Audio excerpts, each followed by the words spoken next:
Hello, this is Mike from Dark Ages Radio, and joining me is David, and you're listening to a secret frequency on Tam Lin and Faerie Wives. Tonight you'll be regaled with stories, both fact and possibly fiction, and treated to a plethora of ideas for your horror games. And special thanks to David for, saying that we should do this topic. This episode is going to include content dealing with sex and inferred sexual assault. So if you aren't interested in hearing about that, just skip ahead to the next episode. And now, on to the horror. Hello everyone. So yes, I suggested this topic a little while ago to Mike. He's been loved listening to all the secret frequencies over lockdown, and I thought let's get into that. And so this topic is one of my favourite fairy tales. It's one of the things that kind of got me into folklore and fairy tales, and this is the Ballad of Tam Lin. And it is one of the many Scottish border ballads that are out there, and one of the many fairy tales from the British Isles that talks of the Fae and what interactions can happen between them and mortals and those who seek them out. The ballad itself is quite long, and I will be reading it and attempting to read it with the Scottish dialect. It shows the weakness of man and the independence of women, unlike many traditional European folk tales, but I will leave that for you to enjoy other areas. There are many fairy tales out there which follow a similar theme. So if you don't like this particular fairy tale and this particular folklore, you can go off and find other ones. Things like Thomas the Rhymer, who is taken by the fairy queen and given the gift of prophecy. We also have fairy wives in Welsh folklore as well. And there are all over the UK, British Isles and Europe. Some tell similar tales to what you're about to hear, and most are around a theme of lost love, marriage being annulled for a broken promise, and the man losing his wife forever. Usually they involve iron, and usually they involve a 7-year agreement. Even sometimes the devil makes an appearance. So today, on this episode, I will be telling the Ballad of Tam Lin, and this version comes from the English and Scottish popular ballads by Francis James Child, published sometime around the late 1880s, 1890s. If you are interested in finding this ballad and some of the other ballads, you can find it over on public domain, a website called www.sacred-text.com, where there's a plethora of folklore and occult texts for free. We can put a link to that in the show notes so that people can check it out. Yes, it is all open source, public domain stuff, and there's thousands and thousands of texts in there, so I do recommend going and checking it out. But yes, we shall now begin the tale, or the Ballad of Tam Lin, and I apologise in advance for any mispronunciations of Scottish words here. But sit back and relax. Oh, I forbid you, maidens are, that wear a gowd on your hair, to come or gae to Carterhay, for Tam Lin is here. There's none that gaze by Carterhay, but they leave him awad, either their rings or the green mantles, or else their maidenhead. Janet has kilted her green kirtle, a little aboon her knee, and she has broidered her yellow hair, a little aboon her bree, and she's away to Carterhay, as fast as she can hay. When she came to Carterhay, Tam Lin was at the well, and there she found his steed standing, but away himself. She had nae put a double rose, a rose but only tway. Till upon then started young Tam Lin, says, Lady, thou's put nae may. Why push thou rose, Janet? And why breaks thou the one? Oh, why comes thou to Carterhay without my command? Carterhay? It is my own, my daddy gave it to me. I'll come and gang as by Carterhay, and ask none to leave at thee. Janet has kilted her green kirtle, a little abun her knee, and she has broidered her yellow hair, a little abun her bree. And she is her father's heart, and she as fast as she can hay. 24's lady fair were playing at the bar. Now came the fairest Janet, the flower among them are. 24 ladies fair were playing at the chess, and out then came the fair Janet, as green as one a glass. Out then spake an old grey knight, They o'er the castle way, and alas, fair Janet, for thee, but will be blamed, eh? Hold your tongue, you old fucking nice. Some ill death may ye die. Father my bairn on whom I will, I'll father none on thee. Out then spake her father dear, and he spake meek and mild. And ever alas, sweet Janet, he says, I think thou art guest with child. If that I gay with child, father, I say mon bairn them blame. There's ne'er a laird about your hay, shall the bairn's name. If my love were an earthly knight, as he's an elfin grey, I wad nae gay my ain true love, for nae lord that ye hae. The steed that my true love rides on is lighter than the wind. With Celia he should before, with burning goud behind. Janet has kilted her green kirtle a little abun her knee, and she has broided her yellow hair a little abun her bree, and she's away to Carter Hay as fast as she can hay. When she came to Carter Hay, Tam Lin was at the well, and there she found her steed standing, but away was himself. And she had nae put a double rose but on tway, till up then started young Tam Lin says, Lady, thou pust nae me. Why pust a rose, Janet, among the graves a green, and to kill the bonny babe that we got between us? Oh, tell me, Tam Lin, she says, for sake that died on thee, if ye was in a holy chapel or Christendom did see. Roxburgh, he was my grandfather, took me with him to bide, and once it fell upon a day that we did me betide. And once it fell upon a day, a cold day and a snell, when we were frae the hunting came, the frae my horse I fell, the Queen of Faerie she caught me in yon green hill do dwell. And pleasant is the fairyland, but an eerie tale to tell. Aye, at the end of 7 years we pay a time to hell. I say fair and few of flesh, I feared it be myself. But the night is Halloween, lady, the morn is hallow day. And win me, and ye will, for weal I wot we may. Just at the murk and midnight hour the fairy folk will ride, and that they wad their true love win, at Miles Cross they maun bide. But how shall I thee ken, Tam Lin, or how my true love know? Among sae mony unco knights, the like I never saw. Oh, first let pass the black lady, and syne let pass the brown. But quickly run to the milk-white steed, put ye his rider down. For I'll ride on the milk-white steed, and nearest the town. Because I was an earthly knight, they give me that renown. My right hand will be gloved, lady, my left hand will be bare. Cocked up shall my bonnet be, and camed down shall my hair. And thys the taking I glee thee, nae doubt I will be there. They'll turn me in your arms, lady, into an esk and an adder, but hold me fast and fear me not, I am your bane's father. They'll turn me to bear sea grim, and then a lion bold, but hold me fast and fear me not, and ye shall love your child. Again, they'll turn me in your arms to a red het gand of Airn, but hold me fast and fear me not, I will do you no harm. And last they'll turn me in your arms into a burning gleed, then throw me into the well, oh throw me in with speed, and then I'll be your ain true love, I'll turn a naked knight, and cover me wi' your green mantle and hide me out of sight.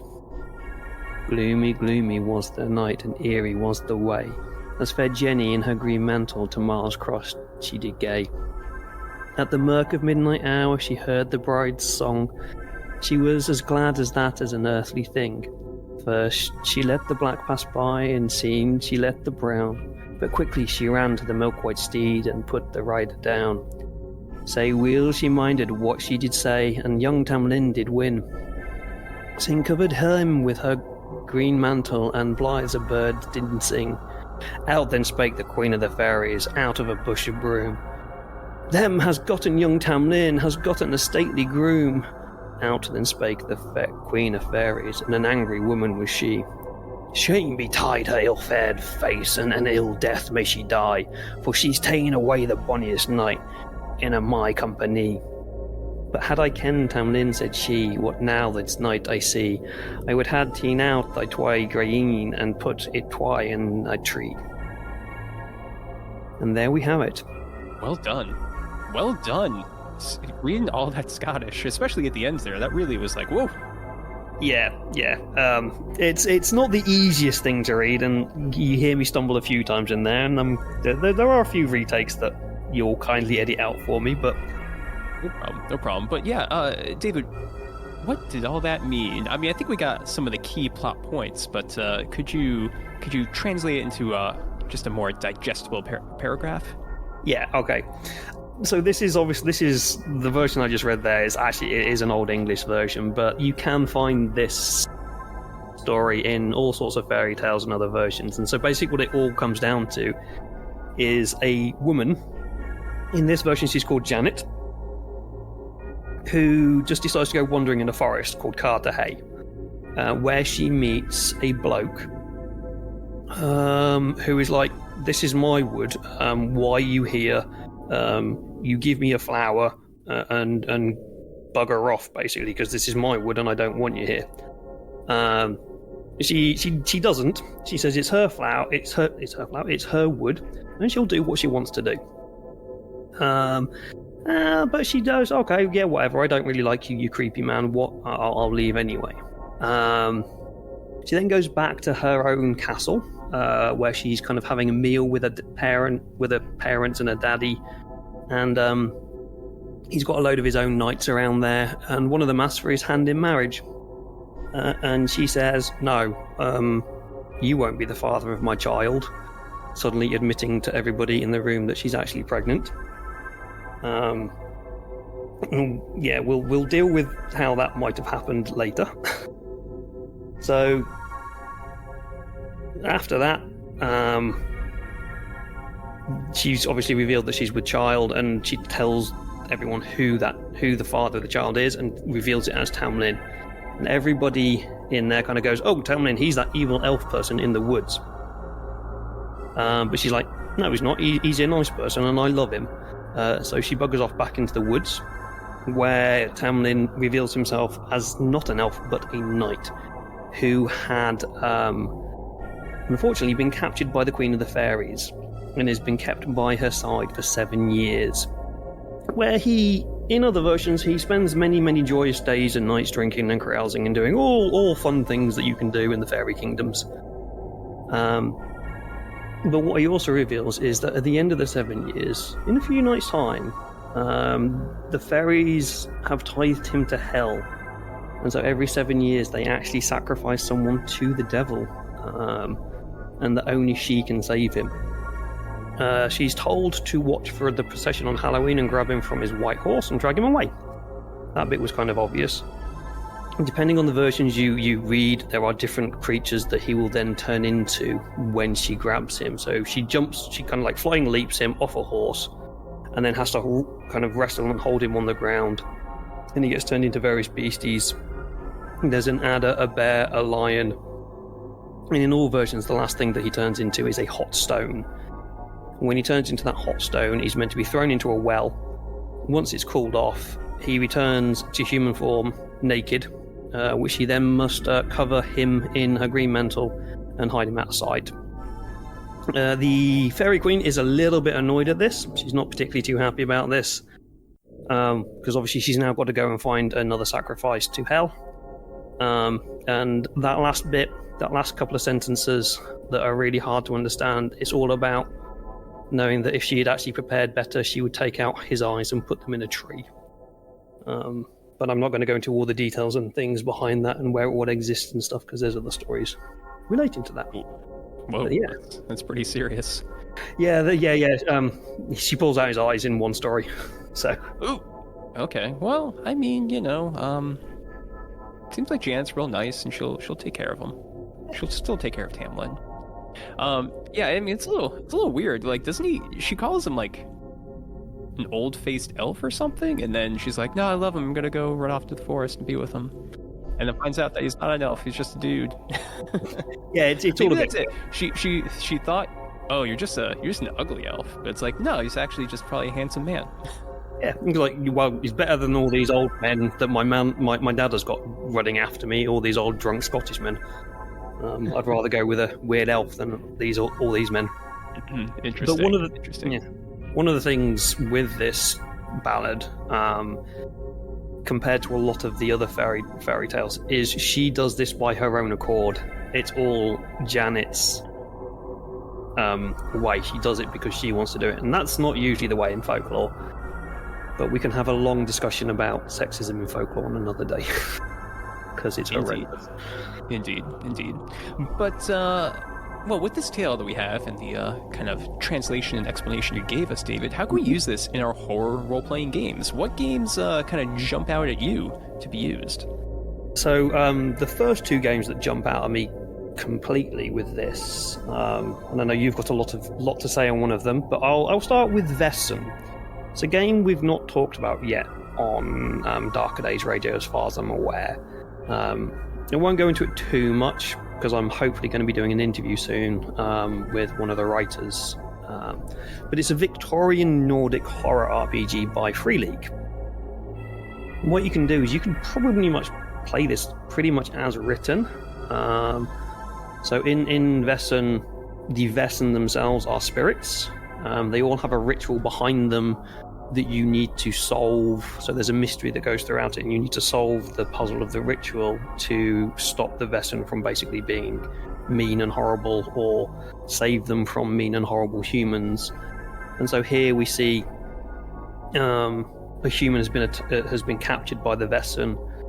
The human who's been captured knows the ritual that needs to be performed to save them from the evil Vaesen who are about to sacrifice him to hell.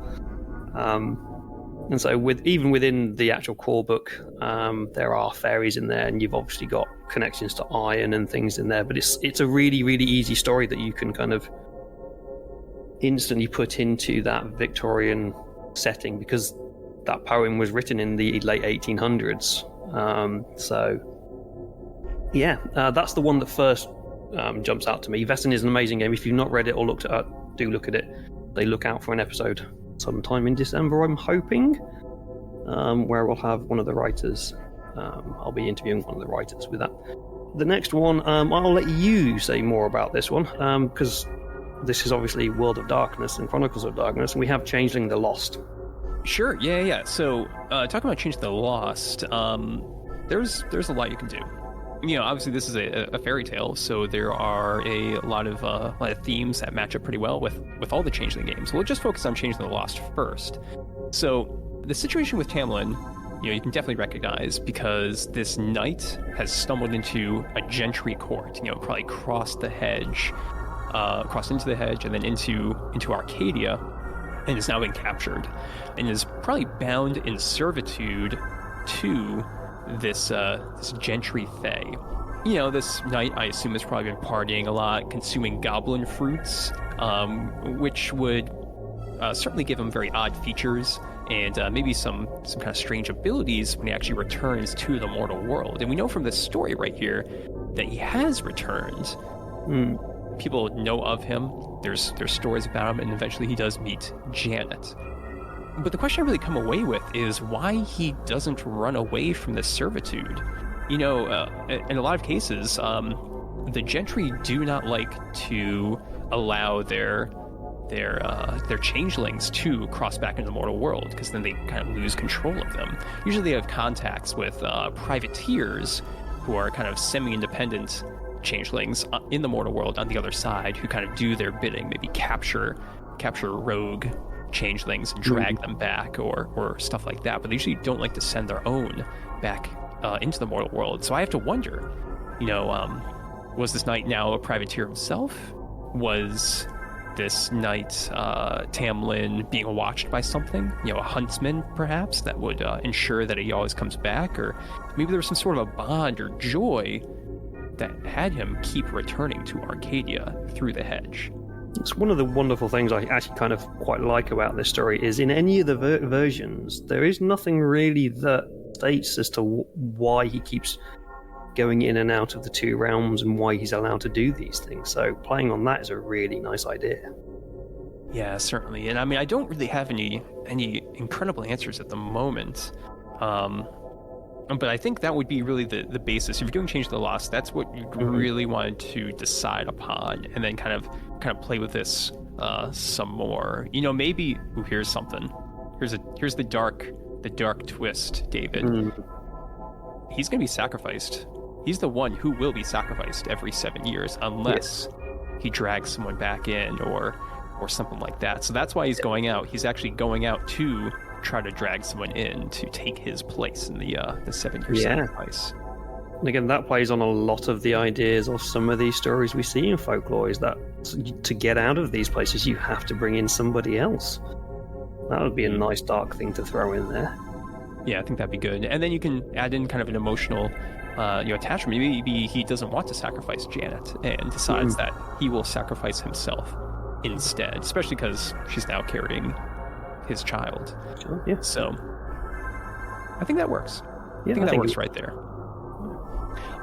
And, kind of continuing with Chronicles of Darkness, another idea for a more modern game would be the idea of this knight, transferring back into being a human, and the struggle associated with that being, pretty epic. That could be a really powerful story arc right there. So in Chronicles of Darkness, just kind of baseline mortals, what I would do is have a group of friends. That's your kind of group of characters. But one of them has mysteriously vanished long ago. And when that person returns, begging his old friends for help, they have to embark on kind of a bizarre, really emotionally taxing ritual to cleanse him of his Fae influence. So they don't know that he's a changeling, but that's really what's going on. And having to be there with them as they change into these different forms and have these struggles could be very powerful. Kind of more of a metaphysical head rush ride kind of thing going on, rather than the actual physical changes that we hear in the story. Maybe he turns into the bear and just starts going out and starting fights and protect and things, rather than that. So take the animals that he turns into and turn them into kind of actual personality traits and things, and the friends have to bring him down from those heights of animalistic nature that he's going through. Yeah, that's a really good idea. So you want to talk about Warhammer a little bit before we do World of Darkness?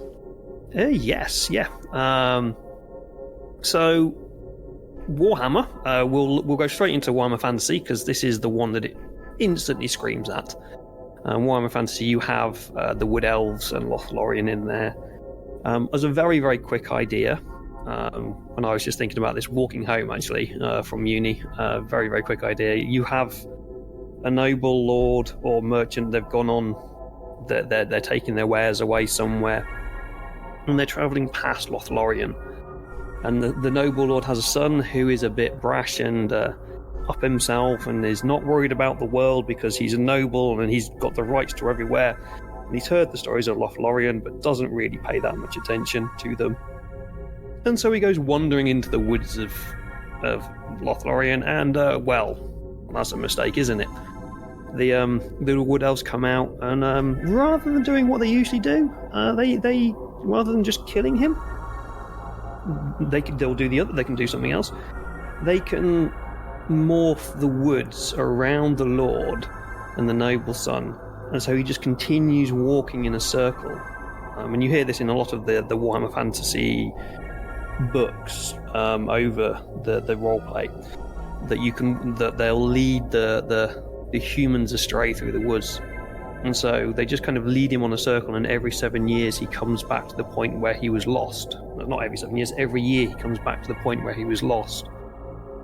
And maybe people see him, but he is so confused by what's going on, he just kind of eventually turns away and wanders back into the forest.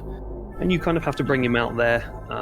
At some point you meet him on one of these journeys that he's come through, and you have to then survive the woods of Lothlorien and bring him out as well. Maybe making deals with the Dryads or the Wood Elves in there. But that's a very basic idea. I didn't put much thought into it. It was just an idea that kind of popped into my head going through there. Yeah, no, that's a good idea. There was a Warhammer novel called Guardians of the Forest, where there was a Bretonnian knight who went into Athelloren, and as he was like adventuring through, I think he was like chasing after the lady or something, he stumbles across another knight who like saves him from some beastmen or something, and then like rides off back into the forest. And you later learn towards the end of the novel that was actually him many years later, riding back to save himself. and because time has no meaning in the forest of Ethel Loren, or something like that. So yeah, so you get that cyclical nature within that. Yeah. yes. So you've written some things here about the old Wood Elf army books and things, and the favourite one that we Chris and Rob covered, Bretonia. Yeah, just from the most recent Darkhammer. Yeah, so I think you're on the right track with this, definitely. So in Warhammer 5th edition to 8th edition, there's a lot of ideas with the Wood Elves, the Azrae as they're called, being very Fae in nature. And when I think it was the 5th edition Wood Elves army book, I remember a throwaway line about human children serving forever young in the courts of Ethel Loren. Like they'll be just serving in some elf king's household or the like. I think you hear that throughout all of the editions. It certainly rings a bell from later editions for me as well. I mean, I think it's a powerful line, because you're usually like a teenager or something reading these army books, and you're like, oh no, that could be me stuck there in that court. Yeah, forever a kid. And then as well, many maidens in Bretonia are also taken by the lady, basically the Lady of the Lake, to become damsels, which are kind of the wizards and servants of that faith. And it's long suspected in kind of the broader meta lore of Warhammer that the lady might actually be the Wood Elves influencing the Bretonians through kind of a false religion. So, in Warhammer Fantasy Roleplay, there will be a healthy industry of elves stealing children. And in your game, it could be pretty interesting to explore the repercussions of this, because maybe in the city of Paravan in Bretonia, nearby the forest of Ethel Loren, there could be a population of these child-bodied adults who fled from the magical forest, and now they have to try to live life in this brutal feudal society. So it'll be good as well, because it's like Wood Elves are actually a playable character and a playable archetype within Warhammer Fantasy role-playing, so to kind of throw them in there as the actual baddies and as the protagonists could be quite interesting, especially if your group has a Wood Elf within it. How does everyone deal with that? Yeah, I mean that's the point that Rob was making, and I think Chris as well in that recent Darkhammer episode. The Wood Elves being playable actually causes a lot of problems, especially if you go to Bretonia, because it's like you kind of walk in and realize like, oh, we've been messing about with these people and their religion for 1,000 years, for example. And they kind of skirt that issue a little bit with the most recent edition, because the playable Wood Elves are supposed to be from Lothlorien, as you pointed out, which is a small little forest, magical forest in the Empire, as opposed to the giant one, Ethel Loren, next to Bretonia. So I think they're slightly more. They're pretty alien. They're pretty strange. They're pretty aloof, but they're less murdery, get out of our woods than they are. Slightly more approachable. Yeah. I mean, you should stay out of their woods, but if you meet them on the street, it's probably okay. Yeah. You would meet them on the streets. You would meet these ones on the streets, whereas the Bretonian faction, you wouldn't. They don't leave their forest. They just sit there and beat up beastmen, and then confuse super xenophobic. Yeah. So I see you here have an idea for Wrath and Glory. Yeah. So I was thinking about this one for a while, because it's something that I wouldn't usually associate with Wrath and Glory, kind of like folklore and folk tales. But then I realised that the scenario that I wrote for Litanies of the Lost, Grim Harvest, I did throw in a lot of folklore in there around the Dark Elves. Not Dark Elves, Dark Elder, moving the wilted, the Drukhari. The Drukhari, yep, you got it. And so what you could play on here is, rather than taking it literally from the stories, you could have a Dark Elder homunculus has managed to capture a noble lord or a rogue trader of some import from a small colony somewhere. And because homunculus are a little bit psychotic, they're slowly changing them, rather than changing them really, really quickly. They're doing it slowly, and then every cycle or every year they go out with a witch cabal and they parade the lord in front of a small village somewhere, every year to show them how much they have changed, and if you don't pay the tithe of blood to the Drukhari, then this is what could happen to you. Yeah, that is incredible. That is incredible, David, because the aristocracy in Warhammer 40,000 basically does have kind of a divine right, correct? Yeah, I mean, the God Emperor of mankind has supposedly said that this aristocrat needs to be in charge. So this godlike being on Holy Terra has said that they have that kind of right to be there. Supposedly, it's really actually the bureaucracy, but we'll get into that some other time. Listen to Darkhammer and you'll find all about that bureaucracy. Indeed. So the Drukhari, realizing that they can use this individual to keep this planet that they captured in line, is really, really quite devious, and I think very fitting for those characters. So it will kind of give them their own fiefdom, really, which they can harvest for souls and the like. And you could use the idea that the fact that in the Tam Lin story it's changed, that you see different beasts, him changing into different beasts. Each time the Lord is shown, he has a different bestial appendage has been attached to him. And the homunculus can come out and say, we'll keep going, we'll keep changing him, and eventually he'll be thrown into the gladiator rings of Kamara and fight the witches and things. So there's a lot I think you can actually play with there. It just takes a little bit of thinking because it's a very different time period of things and ideas, but you can certainly fit it into Wrath and Glory, I feel. Oh yeah, absolutely. I think there's a great story there of the Imperial citizens hatching a plot to rescue their noble lord. They get him back, and in this story, they can't rescue him. They can't fix him at all. No, he's very much changed physically and probably mentally. Probably has actually been killed a few times and been brought back by the homunculus because, that's what they do. Yeah, certainly. So let's finish this up by talking about the world of darkness a little bit, because we're talking about fairies, so let's talk about Changeling the Dreaming, and along with that, I think we need to talk about fairy sex. Because in Changeling the Dreaming, Fae are not born. They're either, a Fae soul would be fused to a mortal soul via the Changeling Away ritual, or the body is basically just snatched by one of the She, and the mortal soul is just ejected. It's just kicked out of that body, and the She takes over. So in the context of the story that we just heard, this kind of begs the question as to why this child bore, elfin traits, right? I mean, ignoring the fact that the knight was actually a human mortal, I guess in the context of Changeling the Dreaming, probably one of the enchanted, you would think. If it even was a changeling that was lying with Janet, it would not result in this kind of elfin child, Yeah. So this is kind of strange because, as well, these features are usually hidden by the changeling's seeming. You don't just walk around and notice that there's a troll on the street. It's just to a mortal's eyes, it's just kind of a big person, just a really tall, barrel-chested man, for example. So that's a little weird. And I think the answer to why this is all happening could lie with the fairy queen just kind of mucking about. So I wonder if this was just a normal mortal encounter between a man and a woman, and the fairy queen actually forcibly ejected the infant's soul and then replaced it with a she friend of hers, while that child was actually still in the womb. And that's really horrible.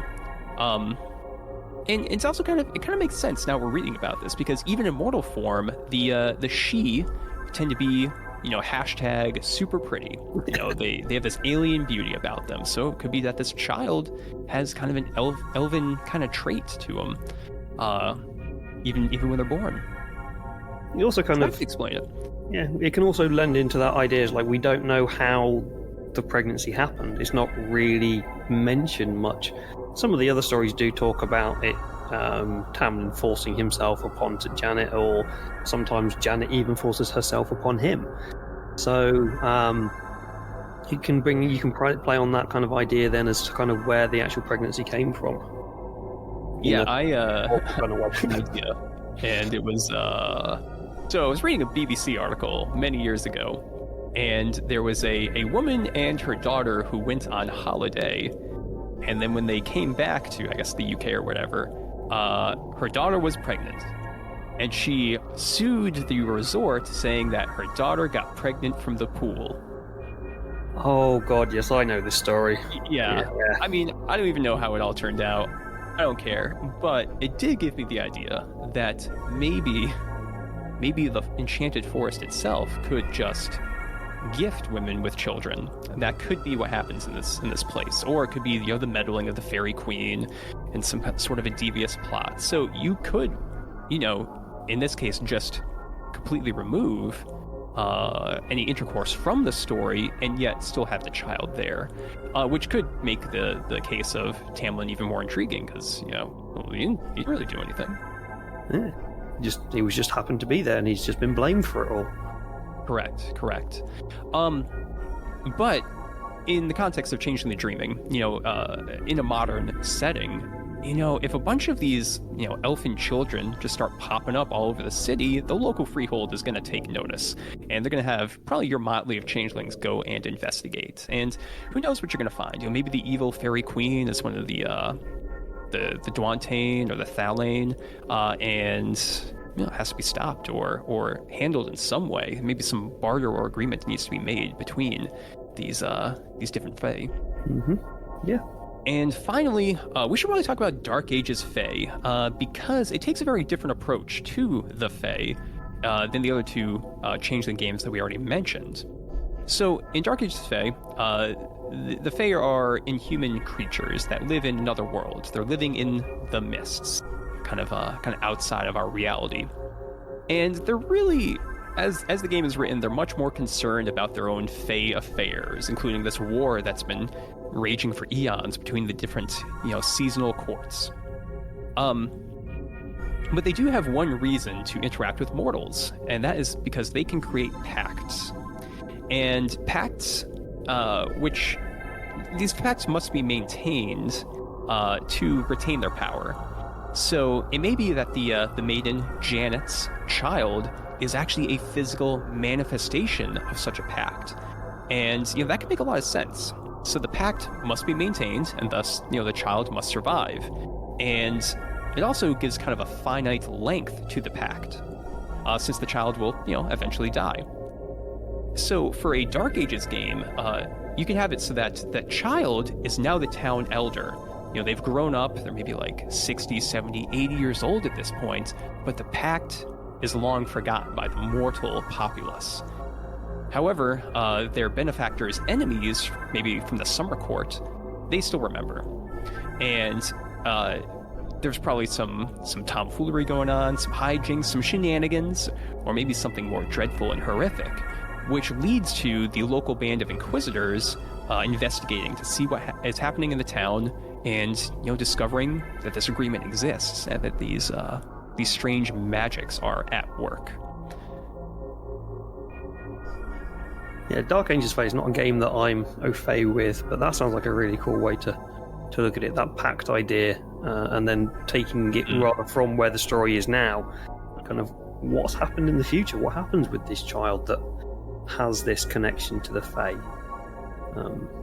Yeah, so that's really nice. I think you could take that idea across all of the systems we've talked about now. Yeah, certainly. It was just Dark Ages Fae. It has some challenges because the only reason for them to go into the real world is these pacts, or maybe there's you can also use the magical MacGuffin trope as well. But that's really it. Otherwise, they're going to stay out in the mists, and they're going to just be, wrestling and punching each other. So I really think that you need to leverage those pacts as much as possible in that game, and that's really the way that it's going to get any kind of relevance. Yeah. So that's why I was thinking about this. It's kind of a setup for Dark Ages Fae. But yeah, I could definitely use it in a lot of others. And I think that's everything that jumps out at me for role-playing games. I'm sure you could do something with Mage. Definitely Dark Ages Mage really lends itself to the kind of occult and magical investigation of such a situation. So that could definitely be good. You could also, in the World of Darkness and Chronicles of Darkness context, because this is set on Halloween, which is, a holiday where the shroud is usually thinnest between the mortal and ghost worlds, I think you could play around with that a lot as well. And have that kind of interaction for Geist or Wraith the Oblivion. Very much so, especially with that final parade where Janet does rescue Tam Lin from the horse. You could have that as a full-on parade through the woods, where all of the spirits come out and all supernatural beings are there to watch this sacrifice that will keep their world safe for another 7 years. Here is an idea for that, which could be pretty fun. So obviously the Fairy Queen has her one sacrifice, but there's a long parade, and that's probably everyone sacrificing something. Perhaps there's other fairy sacrifices. Maybe there's something from some mages that have, infernal pacts. Perhaps there's some sinister werewolves that also have their own sacrifices added in. So I think that could be really interesting, and a good way to enable crossover. Especially in World of Darkness, which usually has challenges with that. But it could be pretty fun for Chronicles of Darkness as well. Because you might be there just trying to save this one individual, but there's so many others that have a doomed fate that really gives you kind of a moral question. And also, do you learn as to why the sacrifice is happening, and then have the moral question as save that one life to save many? Can be thrown in there as well. Or maybe saving that one life damns many more. Yeah. That's kind of what I meant, but yeah. Indeed. Words. It's quite all right. So I think that's it. And this has been a Secret Frequency from Dark Ages Radio. If you'd like to find more of our work in horror gaming, check out darker-days.org. And if you want to get in contact with us, check out that linktree/darkerdaysradio. Or you can send us an email over at darkerdaysradio@gmail.com. David, thanks for sharing this poem and this tale to really give us some more ideas for the more, whimsical and more fae side of these horror role-playing games. That's all right. Thank you for letting me come back on and talk about. Absolutely. And until our next Secret Frequency, good night, good luck, and stay safe out there.